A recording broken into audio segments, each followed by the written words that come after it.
আমরা ভয়ঙ্কর পরিস্থিতিতে পড়েছিলাম। আমার হাজব্যান্ড, আমরা 5টার সময় যখন অল্প অল্প শোরগোল ঝুলছিলাম, আমরা বুঝিনি যে আগুন লাগছে। তখন আমি দরজা যাই খুলছি, কোন তলায় ছিলেন আপনি? ফার্স্ট ফ্লোরে ছিলাম। তারপরে আমি যে দরজা খুলছি তখন আগুনের প্রচণ্ড ধোঁয়া আর আগুনের তাপ, মানে দরজা খোলা যাচ্ছিল না। তখনই আমাদের ঘরের সব লাইট বেরোলেন কিভাবে? বেরোলাম হচ্ছে, আমাদের ব্যালকনি ছিল। ব্যালকনিতে নামার পরে, ব্যালকনিতে আসার পরে আমার হাজব্যান্ড ওই ব্যালকনির গ্রিলের উপরে উঠে, গ্রিলটা অল্প একটু ফাঁকা ছিল, গ্রিলের থেকে পাশের বিল্ডিংয়ে, মানে পাশের যে ফ্লোরটাতে, পাশের জায়গাতে উনি লাফ মেরে উপেসে গেলেন। যাওয়ার পরে আমার ছেলে আর মেয়ে নেওয়া হলো, আমার ছেলে মেয়েকে। তারপরে আমিও ওইভাবেই এই পাশে আসলাম। ভোররাতে তারাপীঠের হোটেলে ভয়ঙ্কর অগ্নিকাণ্ড। শুরুতেই ছবিটা আপনাদের দেখায়। ইতিমধ্যেই ঝলসে 6 জনের মৃত্যু হয়েছে। দেখুন, একেবারে কর্নারে 5তলা একটি বহুতল একটি হোটেল রয়েছে। দেখেই বোঝা যাচ্ছে মেনটেনেন্স যথেষ্ট ভালো। এমনকি দমকল কর্মীরা এমনটাও বলছেন যে অগ্নি নির্বাপন ব্যবস্থা ছিল না এমনটা নয়, কিন্তু দুর্বিপাক কিভাবে দেখুন। সামনে দিয়ে বেরোনোর একটা রাস্তা রয়েছে আর পিছন দিয়ে একটা এমার্জেন্সি এক্সিট যেটা রয়েছে, কিন্তু সেটা তালা বন্ধ ছিল। তাই প্রয়োজনের সময় ভোর রাতে যখন অনুমান করা হচ্ছে যে শর্ট সার্কিট থেকে আগুন লেগেছে, তখন দাউ দাউ করে আগুন জ্বলছে, ঘরের মধ্যে দম বন্ধ করা ধোঁয়া, কিন্তু তা সত্ত্বেও আবাসিকরা তারা পালাতে পারছেন না। কি ভয়ঙ্কর একটা বিপর্যয়ের পরিস্থিতি তৈরি হলো ভাবুন। শ্রাবণ মাস, প্রচুর পুণ্যার্থী রয়েছেন, আর তারই মধ্যে এরকম একটা অসম্ভব একটা পরিস্থিতি তৈরি হলো, যার মধ্যে অস্বাভাবিক ভাবে আটকে পড়লেন ভেতরে একাধিক পুণ্যার্থী। সরাসরি পার্থপ্রতিম ঘোষ আমাদের সঙ্গে রয়েছেন। পার্থ, প্রচুর পুণ্যার্থীর ভিড় রয়েছে, একেবারে প্রাইম লোকেশনই বলা যেতে পারে হোটেল, এবং মেনটেন্ড যথেষ্ট, বাইরে থেকে দেখেই বোঝা যাচ্ছে। দমকল কর্মীরাও বলছেন, কিন্তু তা সত্ত্বেও শেষ রক্ষা হলো না। ছ জনের ঝলসে মৃত্যু।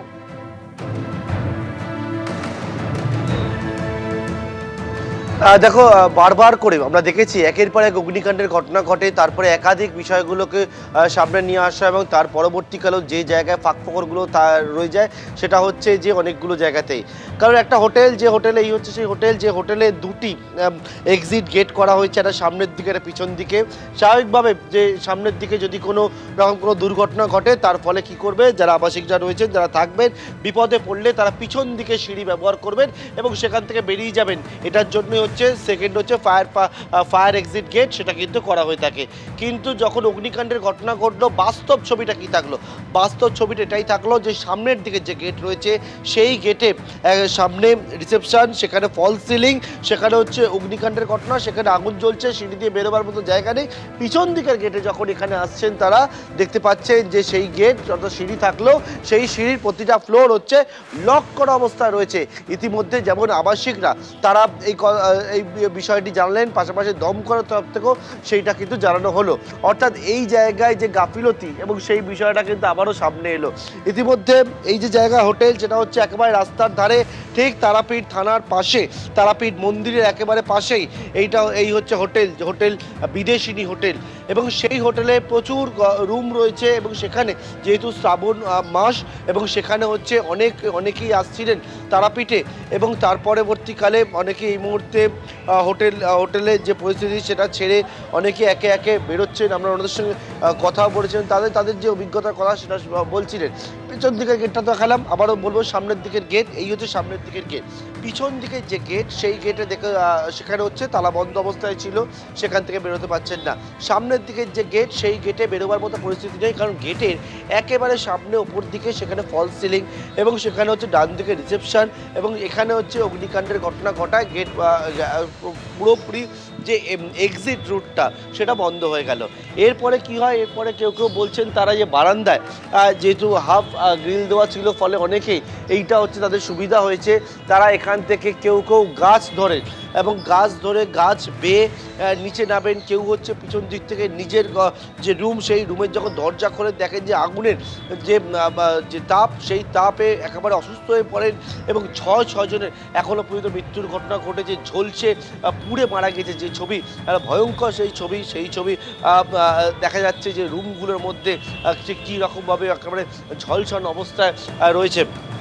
এবং এই জায়গায় পুলিশের এসডিপিও থেকে শুরু করে অ্যাডিশনাল এসপিরা তারা এসছেন এবং তারা এসে সমস্ত বিষয়টা একেবারে, যেহেতু পাশেই তারাপীঠ থানার সঙ্গে সঙ্গে চলে আসে এবং দমকলও চলে আসে। দমকলের তরফ থেকে বলা হচ্ছে 5:20 নাগাদ তাদেরকে ইনফর্ম করা হয় এবং ইতিমধ্যে দমকল এবং পুলিশ তারা একসঙ্গে কথা বলছেন। এই যে হোটেল, সেই হোটেলের চারদিকে সম্পূর্ণভাবে ঘিরে রাখা রয়েছে।